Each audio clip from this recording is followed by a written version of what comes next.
ఇక్కడ నేను చెప్పినట్టుగా కొన్ని కేసులు ఉన్నాయి,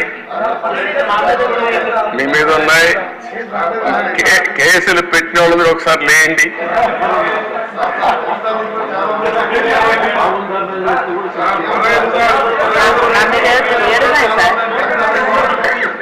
చూసారా దేశ 7 కేసులు ఉన్నాయి. అంటే రాజకీయ పోరాటం చేసిన వాళ్ళందరిపైన కేసులు పెట్టారు. అంటే ఇంకెప్పటికీ బయట రాకూడదు అనుకున్నారు, కానీ నేరుగా ప్రజలు ఆలోచించి అసెంబ్లీ పంపించారు దేశ అందరినీ. మెజారిటీ మీరు చూశారు.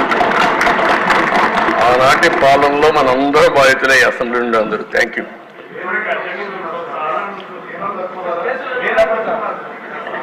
నెక్స్ట్ మీ ఇంట్లో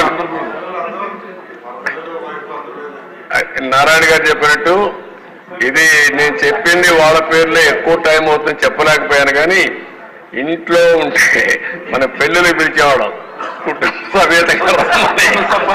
ఇప్పుడు కుటుంబ పరివారం అందరిపైన కేసులు పెట్టారు. సపరివారం అందరి మీద ఒకరిద్దరు కాకుండా అందరిపైన కేసులు.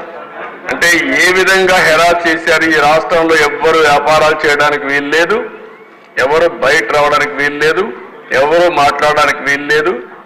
ఒకవేళ మీరు ఆస్తులుంటే ఆస్తుల్లో కూడా వాటా ఇవ్వమంటే ఇవ్వాల్సిందే. ఇలాంటి భయంకరమైన పరిస్థితులు. నారాయణ గారు అయితే కూతుర్లు పెట్టారు, వాళ్ళ మిస్సెస్ పేరు పెట్టారు, అందరినీ వదిలిపెట్టలేదు. లేని వాళ్ళు చాలా మంది తక్కువ ఉన్నారు. ఇక్కడ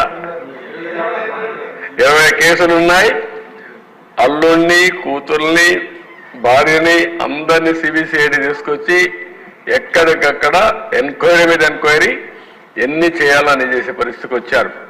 ఇప్పుడే ఒక చంద్రమోహన్ రెడ్డి గారు చెప్తున్నారు, కేసులు లేని వాళ్ళు పుణ్యాత్ములు, వాళ్ళకు బోనస్ అది ఎవరున్నారు పైకి లేవని ఒకసారి చూపించడానికి. కేసులు లేని వాళ్ళు అదృష్టవంతుల వాళ్ళు. చూసారా దేశ కేసులు లేని వాళ్ళు వీళ్ళు మాత్రం మెజారిటీ బాధితులు. Okay, thank you.